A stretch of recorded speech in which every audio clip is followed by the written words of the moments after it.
Hi, my name's Aniqa. I'm a trainee sports journalist for Pulse Social Sports Group. Today we have with us the lovely Ruth Mwandumba, and she's here to join us and tell us a little bit about rifle shooting and her playing in the sports competitively. Hi, Ruth. Hi. So lovely to have you with us. Thank you for having me. So I just want to ask you, what attracted you to rifle shooting? So I first kind of got a taste for it when I was in the Army Cadets at school. So when I was in cadets, they used to take us on like training camps and we'd do loads of different activities, and shooting was one of the things that we got to try there. The type of shooting activities that they had was completely different to the style that I do now, but I guess that's kind of where I got my first taste for it and realised that I kind of liked it, and that's when I decided to kind of look into it a bit more and go from there, really. No, I think that's lovely, because that's how interests develop, where you're at a young age and you're trying out different activities, and then you have great memories of enjoying something. So when you get older, you're like, oh, let me look into that. Was joining cadets your personal decision? How did you hear about them? Was there an incentive for you to join? Did you see something in the community? No, so obviously there are like cadet groups that aren't involved with schools, so they're like external, but my one, I was lucky enough that my school had its own cadet force, and so you weren't allowed to join until you got into year 9 in school. And so during my first 2 years of school, I knew that I wanted to be in it. I think it was more the attractiveness of seeing the other people older than me being involved. And so I knew, oh, okay, when I get to year 9, it's something that I want to explore and see what it's like. And so that's how I first got into it. And then I ended up really liking it. So I stayed up until I left school. So yeah, no, it definitely makes you stand out as well when you're at that age, and then you're doing something different, maybe to know what everybody else is doing. So exactly. Yeah. And then obviously growing up, did you find, you had role models in female Black athletes, or was that something you struggled to see yourself on screen? I definitely did.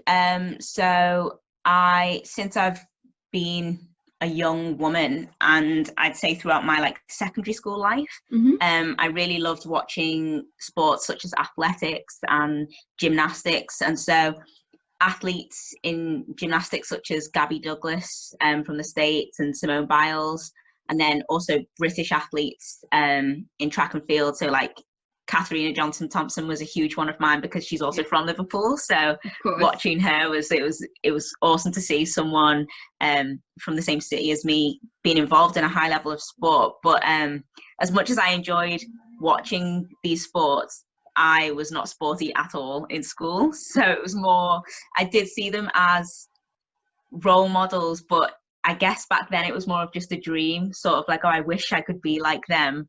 But I never thought I actually would be, because I wasn't sporty. It was something that I kind of developed later on in life. So I mean, I think it depends what direction or what you think you're capable of, and maybe at that age you don't seem, you can see it, but it's a far off distance, maybe, you don't imagine yourself in that position.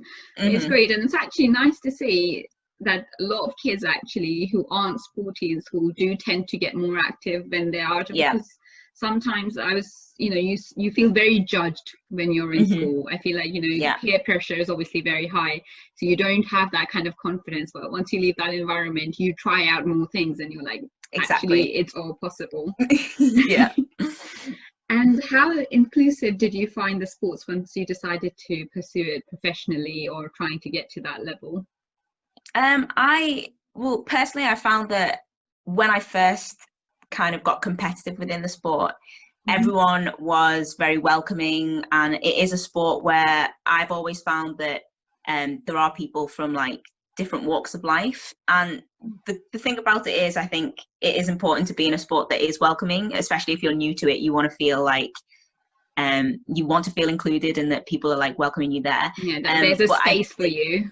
Exactly. But one of the things that I did find was, certainly in the UK and probably shooting internationally, it's not a very diverse sport.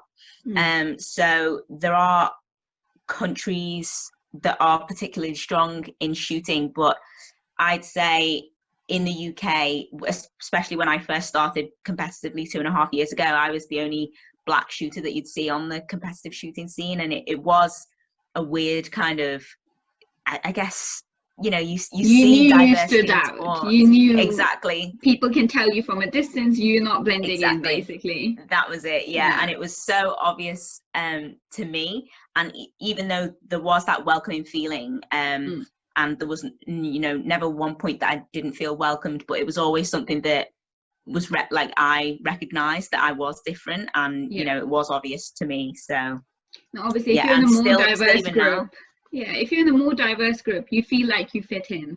But if you're the only one who's diverse, and even if the group is welcoming, you are still standing out. People can spot you. If there's a picture, you know where you are straight away. Exactly.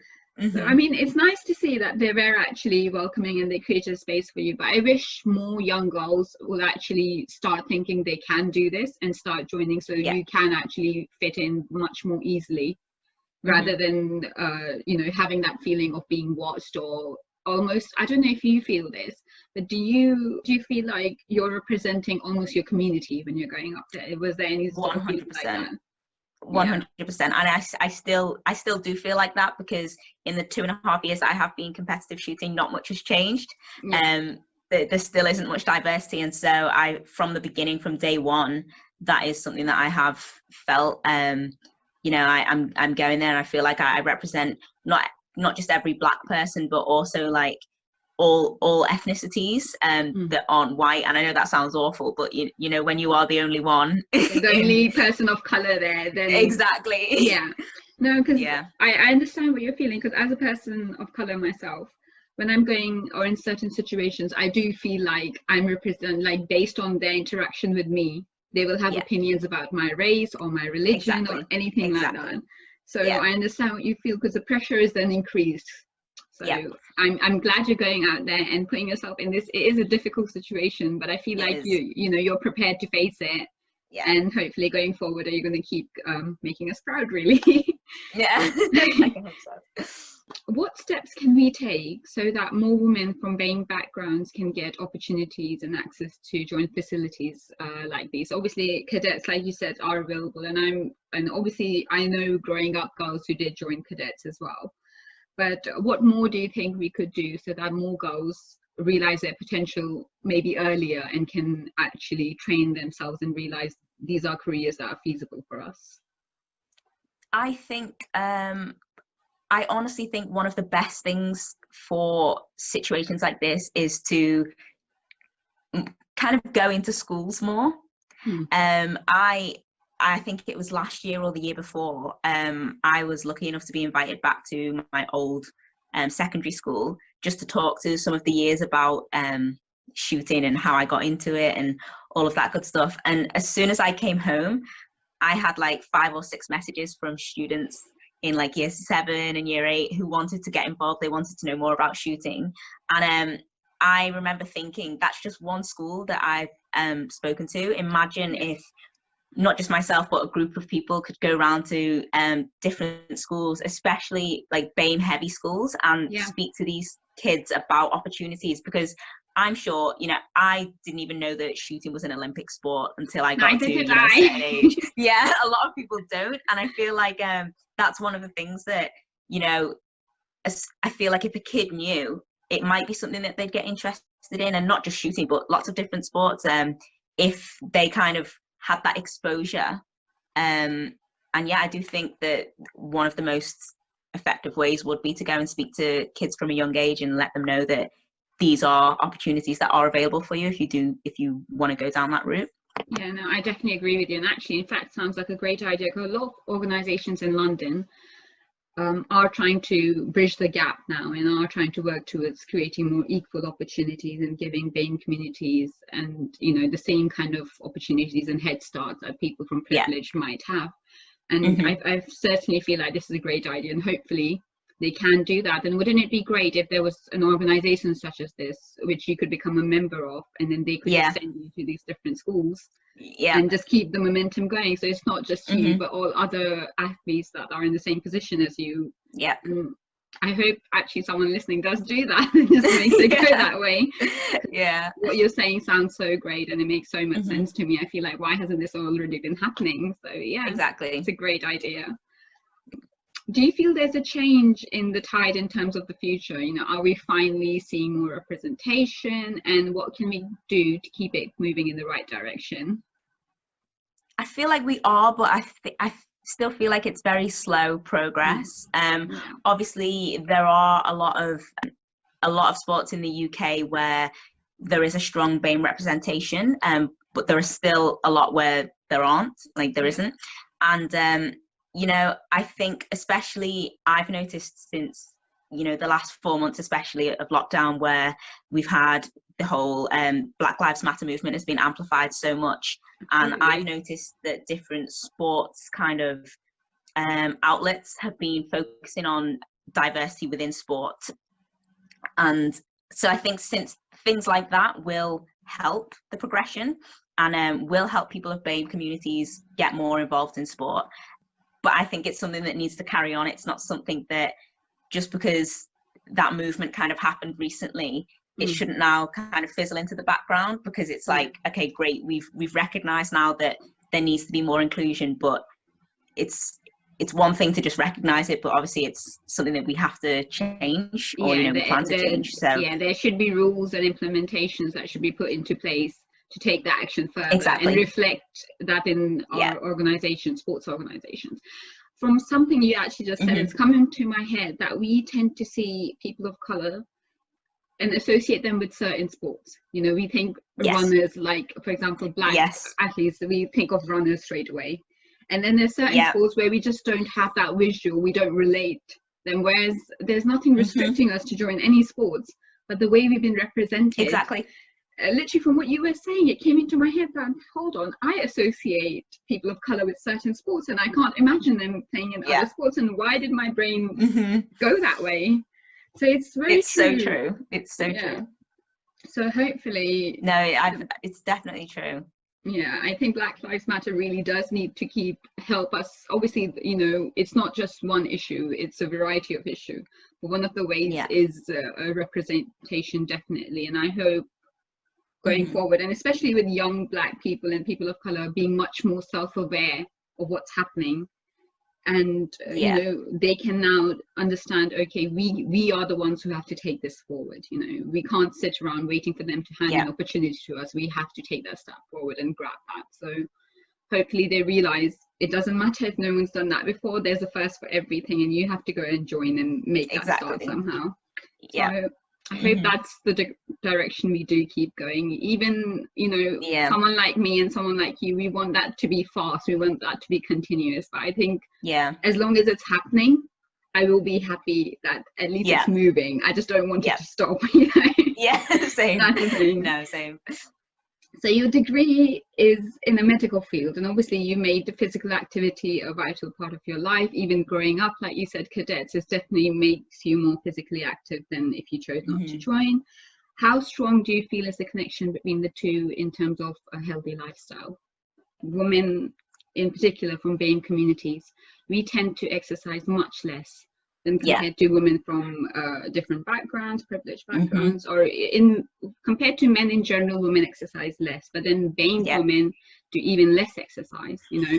And I think it's obviously you're from someone who studied medicine, so you must even have a better understanding of how vital that is, and just let us know a little bit about that. I think so I'd say my kind of fitness and my activity levels definitely increased once I started my degree. So when I began my undergrad at 18 in London, it was in medical physiology, and it was learning all of the things about the human body and the nutrition and health modules that I had that kind of made me realize that how important a healthy lifestyle is. And I'd say from like the age of 16, I kind of became more aware of it anyway, but I'd say that studying the degrees that I have studied definitely have made me realize the importance of it more. And then also kind of being involved in sport as well. When I was at university, aside from shooting, I got involved in like other sports that were available too, but just having that kind of involvement and that exposure to sport also made me realize how important a healthy lifestyle is. But I definitely do agree with the fact that you know, BAME communities, especially females, the exercise levels are low in comparison to other communities. And I think that's something that I honestly think it's an easy change. I just think it's more to do with, you know, education and kind of, you know, educating people on the importance of it, how important it really is. I don't think it's as hard as, you know, some people might think it might be. Yeah, I think from a personal perspective, I feel that women from BAME backgrounds, they tend to prioritize, you know, looking after their kids, the home, and then they don't make the time to actually go out and do something for themselves. But as you get older and older, these things, the importance just increases. You know, you have to give that in, otherwise health factors will come into your life and they'll impact everything else that you do, really. So it's not only for yourself you want to do this, but for your family as well. So exactly. No, definitely. And I think one of the things that I kind of like to see, especially in I've been a member of many different gyms, and one of the things that I've kind of really like the idea of is classes. I think because obviously they're so simple, but they're so fun. And when I see especially older females getting involved in classes, it honestly makes me happy, because I'm like, they're just taking an hour of their day to get involved in something like that, which, like you say, is taking time for themselves. And, you know, it might just be 1 hour, but it's also an activity that, as well as, you know, benefiting their body, it's probably also helping their mental health as well. It is kind of refreshing, and, you know, it's fun. So absolutely. And I think, you know, women can take this opportunity, you know, mother-daughter, go together, have fun, catch up with what's going on in your lives, and just feel good about yourself. It's almost like self-care, you know. This is the way that you need to do this. And I mean, there are a lot of organizations that, again, are working to bridge that gap, and, you know, one of those ways is the campaign This Girl Can. And I absolutely love it. I love it, and I'm hoping that will help more women realize, let's keep this going, let's do it, and just make it happen. In terms of sponsors and equal pay, do you feel like in women's sport, is it finally on an equal level with men's sport? Or, you know, how much more exposure do women's sports need before we actually can say that? I'd say there's still a lot of work to be done in that department. I think there are certain sports that you just need to look at that really highlight the gap. Obviously, women's football is a huge one. I get shocked every time that, and I don't know why every time it shocks me, because nothing's changed, but every time I see the difference in pay, the difference in television exposure, I feel like, and even the time you have it on TV can make a difference, because you have it in the evening, people are going to watch it. You have it in the morning, people are working, they're doing, you know, they're not prioritizing sitting in front of the TV. 100%, I agree. And it is sad to see, especially the huge sports that are televised, that are like male sports, when you see how much exposure they're getting, and because of that they get increased sponsorship. Obviously, if more people are watching on TV, then sponsors are going to want, you know, their products and, you know, out there. In comparison to some female sports that you get, like you said, you'll see them at like 3 a.m. on the sports channel when no one's awake, and you know, everyone's going to miss it. And so things like that, I think really need to change. And I've spoken to people before in the past and asked them, you know, why they might think that men's football, for example, gets more exposure than women's football. And a lot of the time I've had the response, oh, because men's football is more interesting. But then in my head, I'm like, well, it's only more interesting. It's the exact same. It's the exact same. The only reason it's more interesting is because more people are watching it. There's more hype behind it in the lead up to the game. It's been popularized, basically. Exactly. Whereas women, that is it. And then when you watch women's football, you know, there are less fans at the games. There's, you know, not enough action, but the game itself is the exact same. So really, there shouldn't be a difference. So it is sad to see that there is one. Yeah, I think it's the mental attitude that needs to change now, because, you know, like that, I've seen a small progress that hopefully, you know, with some really great success with, I think, Canada's football team, and I think we had Ireland here as well. So that was some great stuff. But I think, you know, those women have had to be exceptional to even reach that level. Whereas any other football team on just the basis of their existence can get that. So, you know, I'm glad to see there's some changes, but hopefully there'll be more coming along on the way. And, you know, certainly in terms of women playing in sports, I'm really happy to see, you know, for example, in sports where men and women compete with each other, for example, tennis, you can see that when given the chance, women are just as good, if not better, than their competitors, male competitors. So really this idea of men's sport being more interesting, I'm like, you know, we've moved so far ahead. We're 2020. We really have. And why is this thinking still inside our head? Like, where did it come from, and how do we stop it going into future generations? Because it's really the kids now that you want to tell them, no, it doesn't matter, man or woman. You know, I'm not going to lie, physically, yes, men are built in a different way, but that does not mean that women do not have the capability again to compete with them. You know, like, I'm just going to give Serena Williams as a great example, because I just love what she does. And I think she's just proven, like, I'm sorry, but she's the best tennis player in the world for me, like, full stop. I don't need to say the best woman tennis player in the world, you know? And I hate that differentiation when they come best female athlete. I'm like, no, can you just say best athlete? That's all that sentence. That's all that sentence needs. And I hope going forward, you know, organizations, especially, you know, those that represent us, like journalism and other media factors, do start asking the right questions to the players, you know, and instead of you know, concentrating on the gender. That aspect doesn't need to be there. It just needs to be about the skills. So 100%. Fingers crossed. And regarding your future, you know, what are your plans? And particularly, you know, has COVID-19 hindered them, or how are you going to go about with the way things are right now?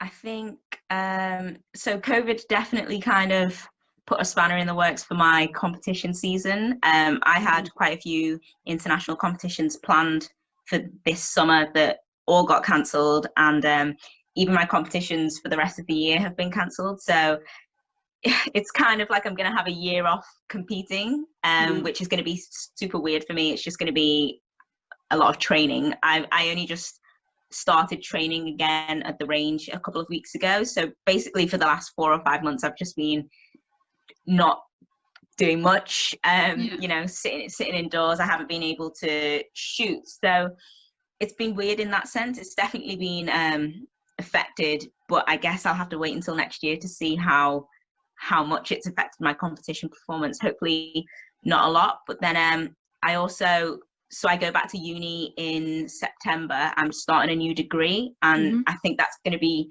weird as well. Kind of, it's been a while since I've balanced sport, work, and education, university, all at once. Like the last time I did that was 2017-18, so it's going to be weird going back into it, but it's a new challenge that I'm looking forward to, so hopefully it goes well. I think, you know, based on your thinking and how you faced all your difficulties so far, I feel like, you know, you've got a great future ahead of you, and I'm sure you're going to face these things and come out successful on the other side.